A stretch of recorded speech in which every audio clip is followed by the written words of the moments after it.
Kamar kos yang berhantu. Cerpen mistis karya Cory Elbar. Cerpen mistis ini penulis angkat dari kejadian yang nyata yang pernah dialami oleh seseorang. Rose mengikuti laki-laki itu sambil berlari kecil. Tetapi kenapa laki-laki itu tidak sedikit pun menoleh ke belakang ke arah Rose? Rose sedikit melaju, tetapi laki-laki itu tetap saja berada di depannya. Mereka tidak pernah sejajar. Sekeliling jalan yang mereka lalui terasa sepi dan gelap. Tidak ada seorang pun yang berlalu lalang. Ada yang aneh, pikir Rose. Sementara Rose menyadari ada yang aneh tentang keadaan sekelilingnya, laki-laki yang Rose ikuti tiba-tiba lenyap dari penglihatannya. Rose menoleh ke kiri dan ke kanan. Kemana ya Mas Bram tadi? Rose tiba-tiba tersadar bahwa ia sedang sendirian di tempat yang gelap. Rose berlari cepat kembali ke tempat kosnya. Setiba di kamar kosnya, Rose melihat jam dindingnya menunjukkan angka 2 tengah malam. Berarti aku keluar tadi mungkin baru pukul 1 tengah malam. Gumam Rose kepada dirinya sendiri. Pantas saja tak satu pun orang yang kutemui di sepanjang jalan tadi. Rose mulai merinding, menyadari bahwa ada yang aneh baru saja ia alami. Siapa ya yang kulihat seperti Mas Bram tadi? Rose mengingat-ingat kejadian yang menimpanya di pagi buta tadi. Tadi, Rose, suara Mas Bram sambil mengetuk pintu kamar kosnya. Jelas sekali. Hingga membangunkan Rose, kemudian Rose bergegas memasang sepatu ketsnya dan menyusul Mas Bram yang memanggilnya.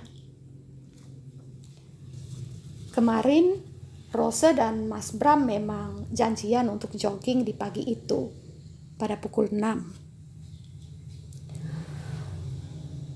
Rose tidak bisa kembali melanjutkan tidurnya karena pikirannya masih diisi penuh oleh 1000 tanya tentang kejadian tadi. Hingga jam dindingnya menunjukkan angka 6 pagi. Tok tok, Rose? Suara terdengar dari luar. Rose terdiam sebentar, itu suara Mas Bram, pikirnya. Rose menuju ke arah pintu dan mengintip dari balik jendela kaca kamarnya. Benaran Mas Bram, kata Rose dalam hati. Rose, suara itu meyakinkannya. Rose membuka pintu kamarnya. Ayo, kita berangkat, kata Mas Bram. Bukannya tadi Mas Bram sudah ke sini mengajakku jogging? Tanya Rose kepada Mas Bram.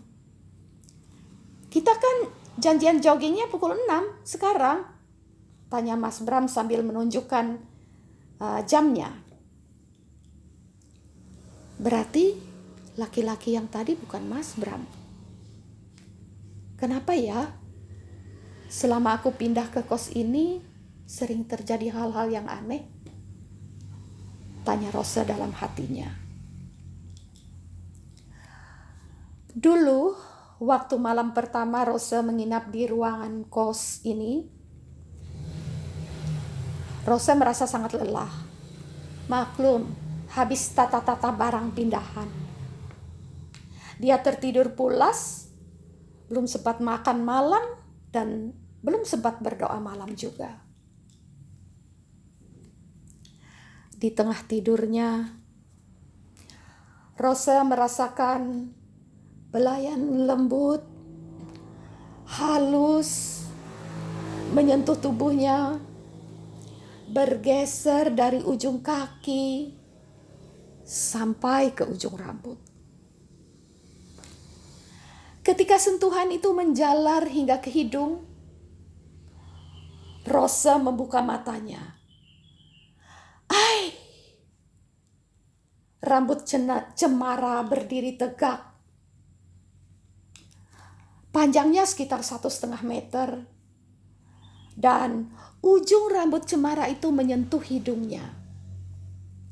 Rose langsung bangkit dari tempat tidurnya dan seketika itu juga rambut cemara itu menghilang dari pandangannya. Rasa takutnya harus ia lawan karena mau meminta tolong kepada siapa, itu sudah tengah malam. Rumah kos itu adalah rumah megah dengan arsitektur peninggalan Belanda dan terletak di kawasan elit kota itu. Itu menandakan bahwa pemilik rumah itu adalah keluarga dari kalangan yang elit juga. Besok harinya, Rose mengajak teman kosnya, Dina, untuk menginap di kamar kosnya bersamanya. Malam itu, Dina bercerita bahwa Mbak Sumi, ibu kos mereka, sebenarnya bukanlah pemilik kos-kosan itu. Pemilik kos ini adalah pasangan dokter lulusan Belanda, dan mereka sudah lama meninggal. Anak-anak yang empunya kos itu semuanya berhasil, sehingga mereka memiliki rumah dan kehidupan mereka masing-masing sendiri. Jadilah rumah ini diserahkan kepada Mbak Sumi, mantan pembantu setia mereka, untuk dikelola menjadi rumah kos. Mbak Sumi berubah wujud menjadi tante yang lumayan parlente.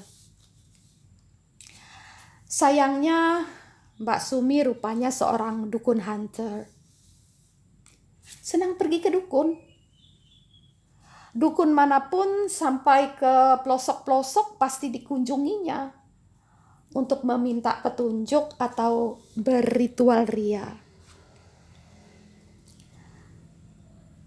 Saking saktinya, Mbak Sumi sempat mampu menggait anak majikannya menjadi pacarnya.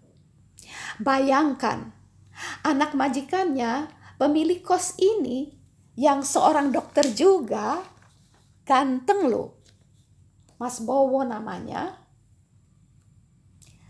Mas Bowo ini memiliki tunangan, teman kuliahnya dulu, seorang dokter yang cantik.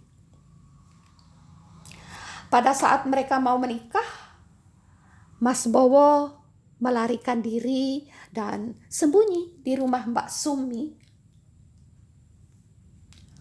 Sungguh menakjubkan.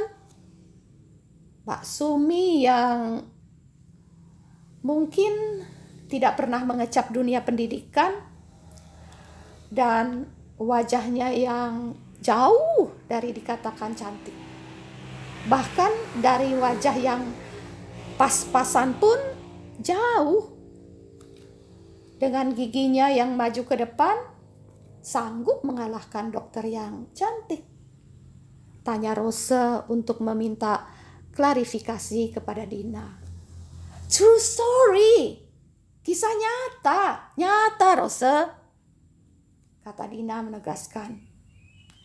Terus akhirnya bisa batal gimana? Tanya Rose kepada Dina. Mas Bowo diberangkatkan ke Aussie untuk mengambil spesialis. Mungkin saat mereka berada pada dua pulau atau benua yang berbeda, kekuatan magis Mbak Sumi jadi sirna. Hilang kesaktiannya, jelas Dina.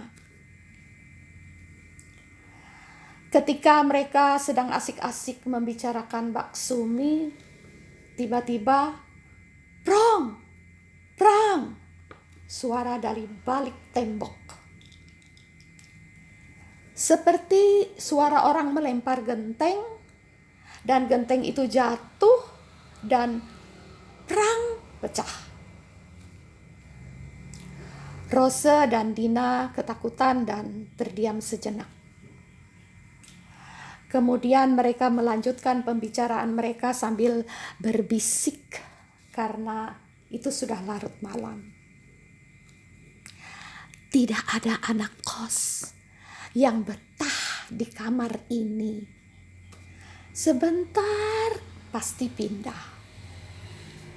Mbak Sumi suka kasih sajen sih di kamar ini.